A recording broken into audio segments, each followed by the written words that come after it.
Hi everyone, welcome back. Today I'm going to be sharing my 2025 healthy living guide.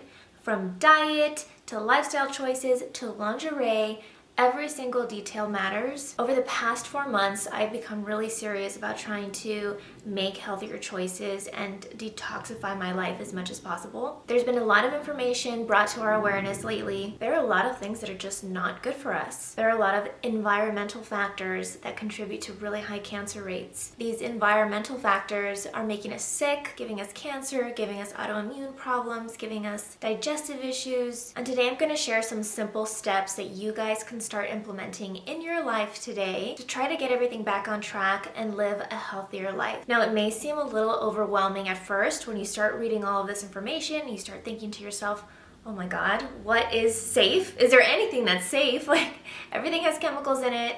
Everything has preservatives. It can feel sometimes like you're at the bottom of Mount Everest, trying to climb your way to the top, having no idea how you're gonna do it. But I just wanna tell you, don't get overwhelmed. And I wanna reference the beginning chapter of the book Atomic Habits by James Clear. I'll leave the audio for that at the end of this video if you guys are interested. But here's a really quick summary. Some years back, the UK had an Olympic cycling team that hadn't won any medals. They brought in a new coach, and the coach implemented all of these random small changes that didn't seem like they would correlate. He had them change their pillows so they would get better sleep. He had them select the right type of biker shorts they were wearing, comfier seating, all of these little tiny details that you would think are insignificant. Like changing someone's biker shorts is not gonna lead them to winning gold medals. But guess what? All these tiny things that they implemented compounded over the course of 4 years, and at the very next Olympics, they won so many gold medals, multiple gold medals. So even if you're feeling overwhelmed or if you start wondering, is this even worth it? Yes, it is worth it. You don't have to do everything all at once, but make that conscious decision to try to implement 1 or 2 things every few months. And over the course of the rest of your life, it's gonna make a really big difference in your health outcomes. So let's get started so I can share some of this good stuff with you. A really quick life update. I'm currently a week and a half out from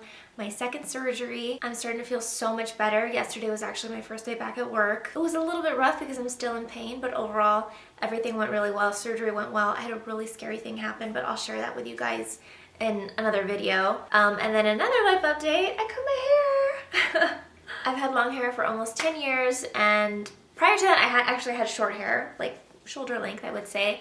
And I was just ready for a change. It was getting way too hard to style. I mean, blow drying long hair takes forever, and then straightening it and curling it, it was just too much. So I chopped it off. Today I have it in a little baby ponytail because I was running late for court this morning. I had my court hearing and the judge agreed. My last name is officially changed. For those of you guys who don't know, I decided not to hyphenate my last name anymore when getting married. Instead, I just moved my maiden name to my middle name, but I had to go through that whole process because it didn't match what was on my original marriage certificate. Okay, enough about me. Let's get into the details of the video. So I want to share my initial motivating factor for starting to do all of this. I had always heard that certain things were bad for you. They say nonstick cookware is bad for you. They say preserved meat with nitrates is bad for you. And you just think, oh, okay. Well, I was having some health issues that were being monitored by my doctors. The insurance at that time did not want to approve an MRI for me. So I decided to pay out of pocket for a Prenuvo full body MRI. On their initial questionnaire, they have you put on there what your concerns are, and then they ask you a series of questions regarding your lifestyle. And one of the questions on there was, how often do you eat processed meats? So even though before I knew that processed meats were bad for you, it was reading that I had an aha moment, and I thought, oh my God, they're looking for a correlation here. People who eat more processed meats are gonna have a higher likelihood of cancer. So if they know that you do eat processed meats, when they're looking through your scan and creating the radiology report, they're gonna have it in their mind to be extra careful because this person is higher risk for developing cancer. That's really scary. So after that experience, I said, that's it. If I don't start now, when am I going to start? And I started changing some things up. I want to talk about something that women usually don't think about, and that is the lingerie and undergarments that we wear, specifically bras. Now, my best friend brought this up to me a couple years ago, and she was saying that underwire bras that are ill-fitting can be way too tight, and it can actually impede lymphatic drainage. There are mixed scientific studies about this, but one thing is true. As women, we need to be wearing comfortable, supportive bras that are going to be healthy for our back, that are going to give us the proper support and that are going to be comfortable to wear all day. Underwire bras are out. I especially started feeling this because I started wearing a back brace during work. I'm a dentist. Dentists historically suffer from back problems because we're in this position all day. It's really not good for our backs. So I got myself a back brace to help strengthen out my posture, but you have to wrap it hard around your waist. And you know what was happening is I had my Underwire bra plus a band over it, and it was digging into my side, my rib cage so bad. It was hurting so bad. I had to literally unclasp my bra during the day when I was wearing that back strap. So today I actually have a lot of wonderful wire-free options, very supportive bras that are good for your health, that are non-toxic, that promote proper lymphatic drainage, that have super high spandex content, so they're perfect for hormonal fluctuations. When we're menstruating, things expand. When you're pregnant, things expand. These bras are built to move with your body. So these bras are all from the brand Comfelie. Comfelie is a brand that makes women's lingerie, undergarments, and clothing. Some key values of theirs are to support women's health and comfort. So all of their bras are wire-free, seamless, and they prioritize women's well-being. It's heartbreaking to say this, but the majority of women will suffer from some type of breast issue throughout their life. So the overarching idea here is that wearing seamless bras is going to help to reduce pressure, and it's going to protect your breast health. A huge deciding factor for me was the fabric that these bras are made out of. I already mentioned that they're wireless, but they're also made out of 43% spandex. The industry standard for bras is 15%, and these have 43%.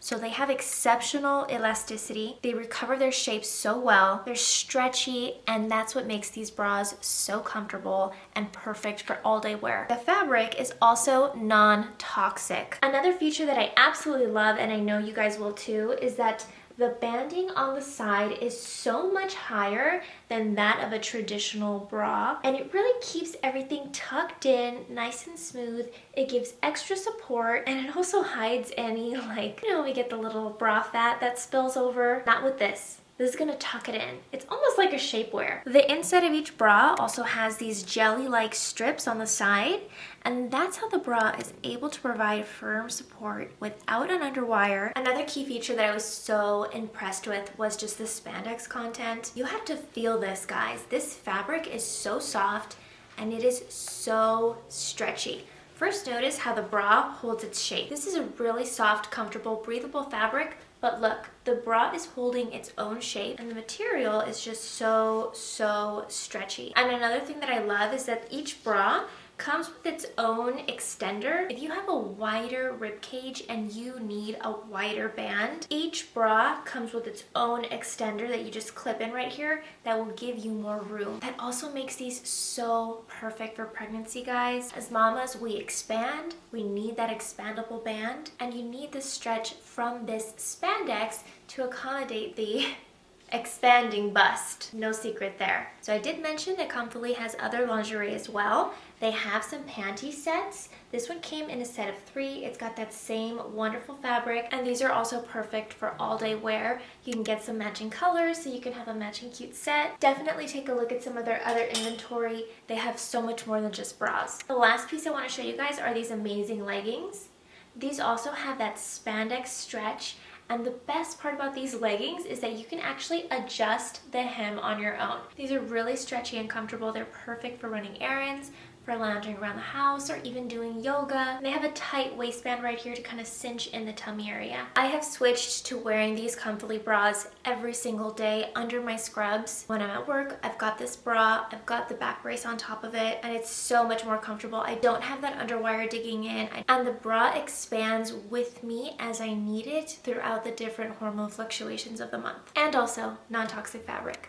10 out of 10 recommend, guys. Comfelie has their own website, but you can also purchase their products on Amazon, which is really exciting. I know we all love Amazon and the perks of purchasing things on Amazon. Make sure that you check out the size chart, guys, because the sizing goes from medium, large, extra large. It's not your traditional A, B, C, D, E cup. So follow the size chart. I ended up getting size medium in all of the bras. So the first two things that you guys can do to start making healthier choices are to download these two apps, ChatGPT and Yuka. These two apps have been critical in helping me figure out what is good and what is bad. For the Yuka app, it's a free app and it allows you to scan the barcode of products and food. And on there, it'll pop up a list of ingredients and it will tell you if the ingredients are good for you or if the ingredients are bad for you. And it will say why. If the product that you scanned is bad for you, the great thing is it also gives you a list of recommendations of similar products that have much better ingredients for you. So for example, my sunscreen that I've been using for years and I love,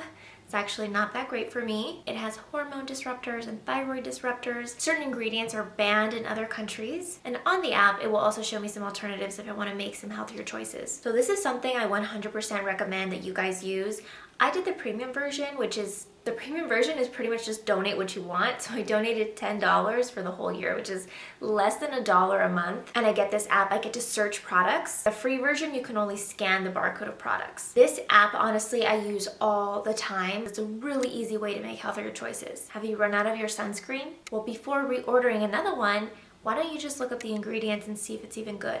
And if it's not, this is your opportunity to switch to another one. You can do the same thing for all of your shampoos, for all of your beauty products, skincare products, hair products, you name it. A little bit of the bad, a little bit of something that's not good for you. Okay, it's not gonna make or break it. But if that's my holy grail product and I'm using it every single day for the rest of my life, that's no longer a little bit of the bad stuff. That's a lot of the bad stuff, and that can have a serious effect on my health. The next app that you guys have to download is ChatGPT, which I feel like clearly just blew up this year, and I feel like everybody's using it. But if you haven't started using it to help you figure out what's good and what's bad for you, I'm gonna help you. If you're in the market to buy something that you can't look up on the Yuka app, because Yuka is strictly for products and actual food packaging, you can use ChatGPT. What I do is I copy the ingredients list or the what's this made out of list. I paste it into ChatGPT and I say, is any of this toxic? Are any of these ingredients toxic for you? I did this when I was switching my Tupperware to glass Tupperware, only glass containers, but guess what? Some glass containers are not totally clean. They can have lead in them, they can have a bunch of other stuff. So I always copy and paste that ingredients list into ChatGPT, and that helps me to decide what is safe to buy and what is not safe to buy. All right, I moved to the couch to be a little more comfortable. Now I'm gonna talk to you guys about changes I made in my diet and in my home products. First, let's talk about food. So the number one thing that I've done that I can recommend to you guys is to switch from plastic containers to glass containers. Now initially this is going to be a pretty big investment because let's be honest, the plastic version of anything is a lot cheaper. But as we know, the plastic does not last forever, and when you heat up and store your food in the plastic, the chemicals from the plastic and microplastic particles leach into the food and they actually can get accumulated in your organs and in your body. It's all sorts of bad and definitely something that I want to avoid if possible. You can't always avoid it, right? When you order takeout, it's gonna come in a plastic container. But you can implement changes so that in your day-to-day, you're making those healthier choices. So I got rid of all of my plastic Tupperware and I bought a set, 2 sets actually, of glass storage containers. I've tried multiple brands, but these are the 2 that I actually was really happy with. First, for food storage, I actually got these containers from IKEA. And I did that thing, I copy and pasted that ingredients and materials list, I put it in ChatGPT, and they check out, they are non-toxic. The IKEA glass containers come in a variety of sizes. They have some smaller ones, and then they have some bigger ones, which are great because if you're meal prepping, you're gonna need some bigger containers. Another great thing about the IKEA brand is that you can put several different types of lids on them. So the ones I got were the ones with a bamboo lid, but those containers also fit with the different lid types that IKEA carries. Someone was talking to me about how if a lid breaks from your Tupperware, you have to toss the Tupperware.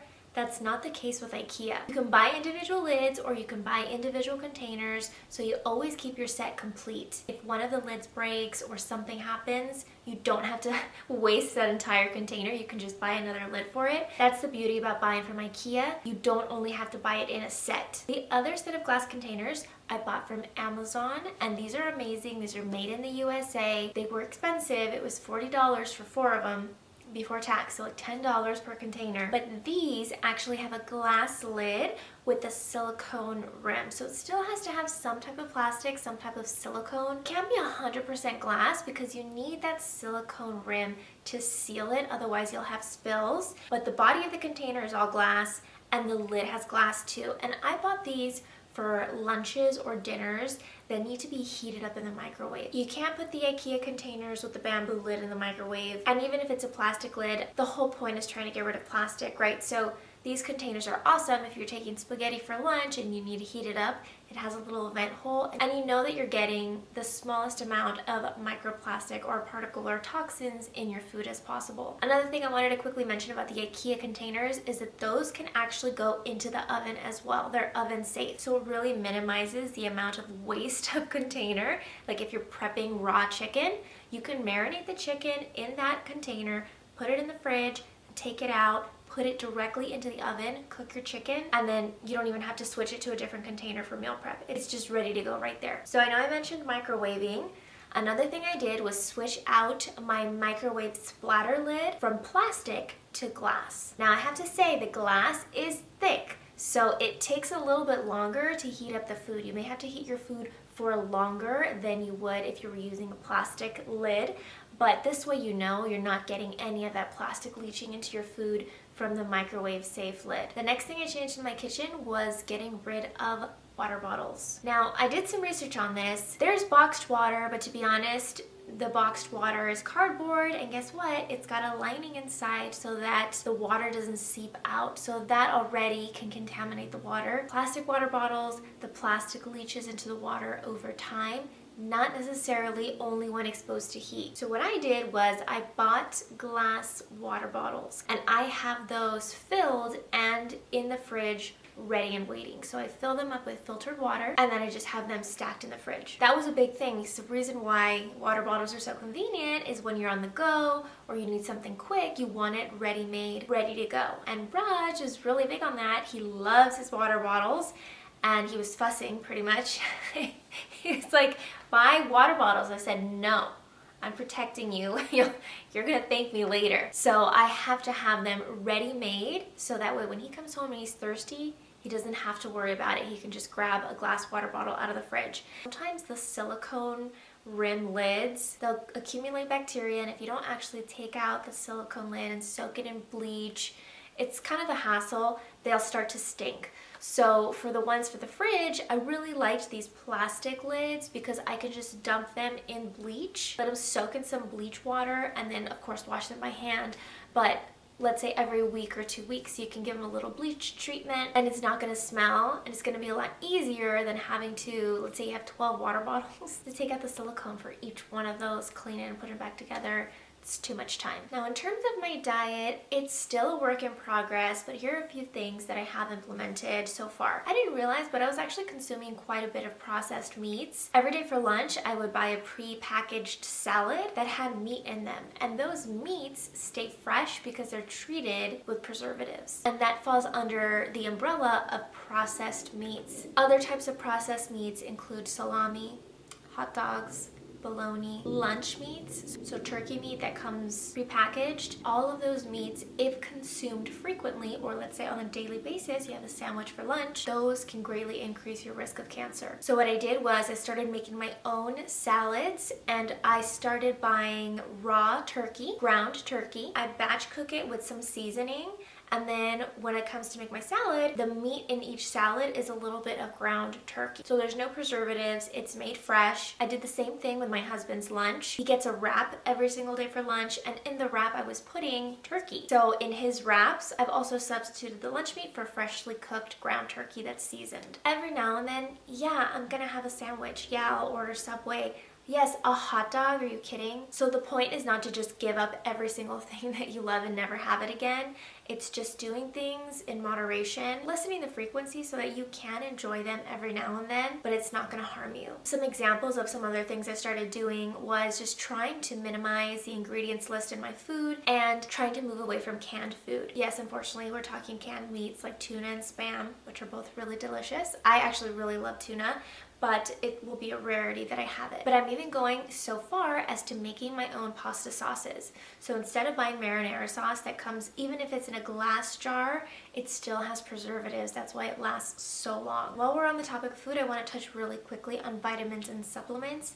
And if you guys take vitamins, chewable or in capsule form, make sure that you're looking to see how they're colored. You want vitamins that are colored with natural fruit extract, natural dyes that are extracted from the fruit and vegetable, and not harmful chemicals, such as yellow 6 or red dye number 3, which is literally a synthetic dye known to be carcinogenic, and yet they put it in popsicles. It's in hot Cheetos, flaming hot Cheetos. That killed me because I love Cheetos. We're a Cheeto family. I grew up eating Cheetos. I know Trader Joe's has made their own version of a Cheeto, and they have healthier ingredients, but only recently in the US were those dyes banned, and it's still going to take 2 or 3 years for it to finally circulate out to the public. So we just have to be careful, guys.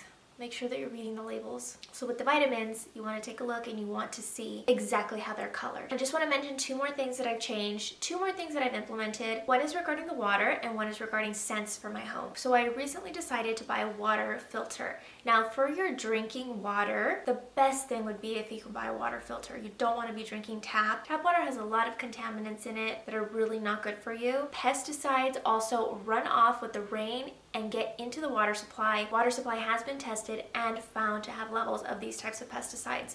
So this is really hard. The best filter, and I asked ChatGPT this, what's the best filter that's actually going to remove pesticides, among other things like heavy metals and stuff from the water? And the best filtration system is going to be a reverse osmosis filtration system that then remineralizes the water, so adds back electrolytes so that you can become hydrated when you drink the water. Those systems are very expensive. I think they're about $1,000. And to be honest, I don't know if they have an outside system or if it's one that has to be installed in your home. So if you're not a homeowner, you probably won't make that investment. At the very least, try to drink filtered water from a Brita or from your refrigerator, but it should be in all of our minds to eventually upgrade to a higher powered water filtration system. That's on my list. Haven't gotten there yet, but it's definitely living in the back of my mind. We also bought water filters for our showers. So we put the water filters on our shower heads, and I bought a water filter for my sink. The brand that I got was called Filter Baby. Even though I really like the way it makes the water feel, I can tell that the water's a lot softer and a lot cleaner. I don't like the bulkiness of it. I did find another water filter that's actually built into the sink spout.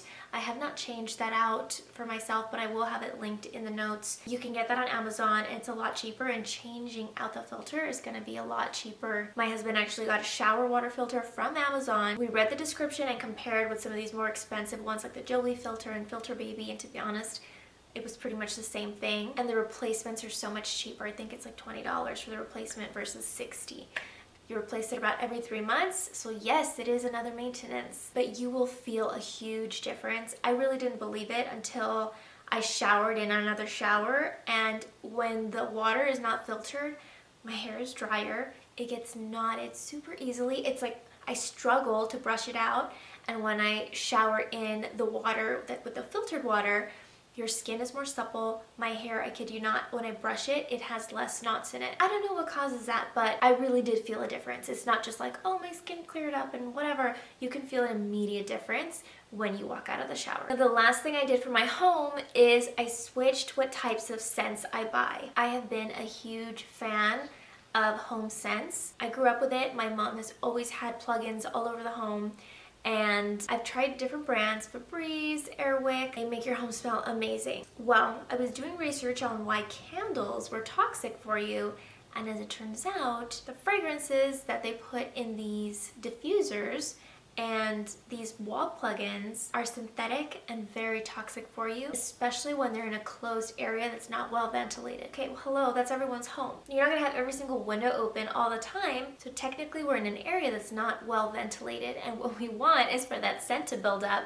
Little do we know that it's actually poisoning the air that we're breathing, and those chemicals can have an effect on our hormones. They can have an effect on our mood. There's a lot of different things. So I went down a rabbit hole on ChatGPT to find the best non-toxic air scent. And what they were saying was you pretty much want to stick to essential oils, but not all essential oils are good for you. You need to make sure that the one that you're buying is 100% essential oil, because not all of them are.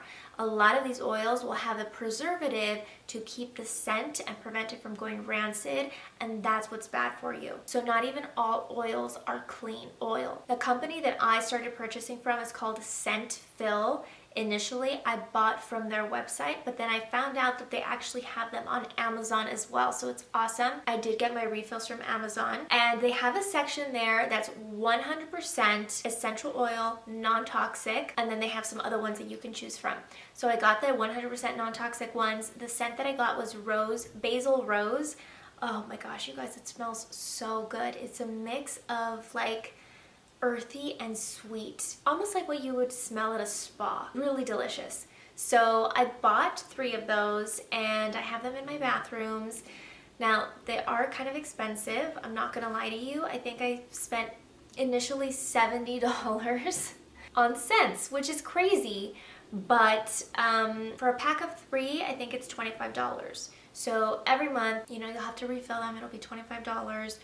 And if that's only for 3, so if you want to do your whole house, maybe a little bit more than that, but it really is going to make a huge difference in your air quality.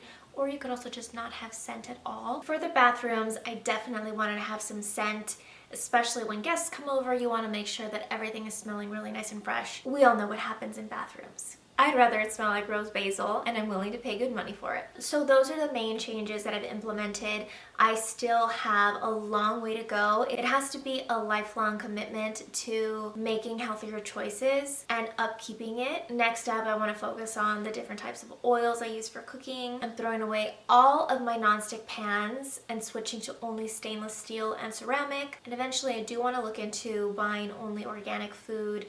It's just so expensive and it spoils so quickly. So I'm not quite there yet, but that's definitely on one of my life goals list. Try to buy food that's as clean as possible and eat as clean as possible. And then every now and then we can have McDonald's and enjoy it and not be so scared. So guys, I'm gonna have everything linked in the description for you. Don't forget to check out the Comfelie lingerie, the bras, the panties, the pants. They're awesome, really breathable, and really comfortable to wear all day. Right after this, I'm gonna be inserting the audio recording of Atomic Habits. I read a lot of books, but I do it in audiobook version, so I usually listen to them on my commute. And when I heard this, I was blown away. Honestly, it had a really profound effect on me. So I'll put it here so you guys can listen, and if you guys are interested in reading the book, I highly recommend it. It's really great for trying to build and implement new habits in your life. If you have any questions for me, please feel free to leave me a comment, and I'll see you guys soon. Why Tiny Changes Make a Big Difference. Chapter 1. The Surprising Power of Atomic Habits. The fate of British cycling changed one day in 2003.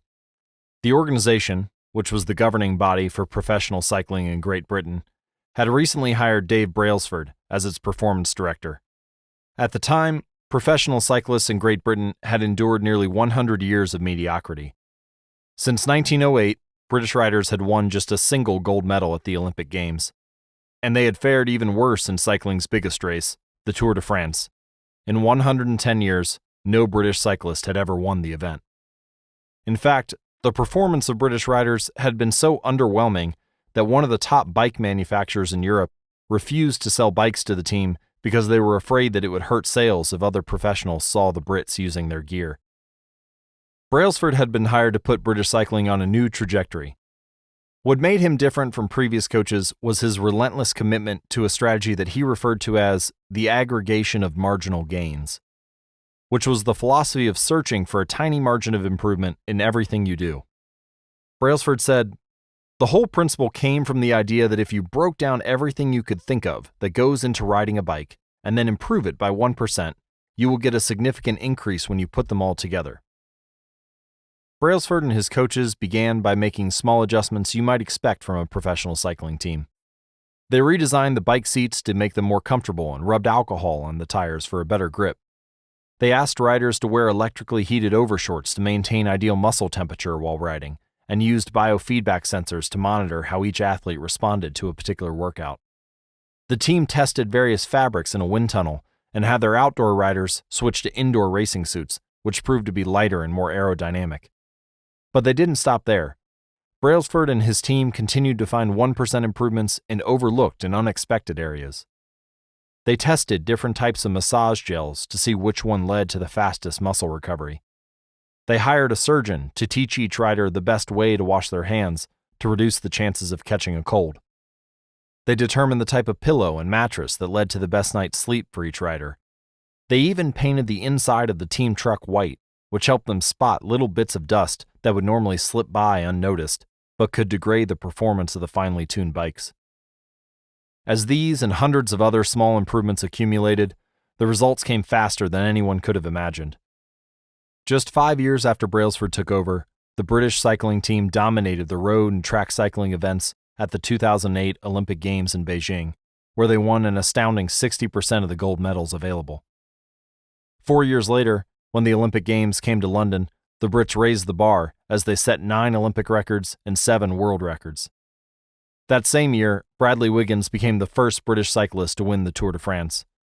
The next year, his teammate Chris Froome won the race, and he would go on to win again in 2015, 2016, and 2017, giving the British team 5 Tour de France victories in 6 years.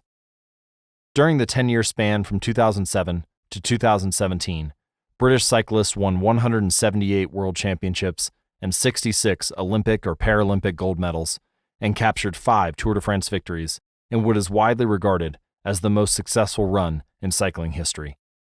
For more information and updates on the British cycling team and their strategies, visit atomichabits.com/cycling. How does this happen? How does a team of previously ordinary athletes transform into world champions with tiny changes that, at first glance, would seem to make a modest difference at best? Why do small improvements accumulate into such remarkable results? And how can you replicate this approach in your own life?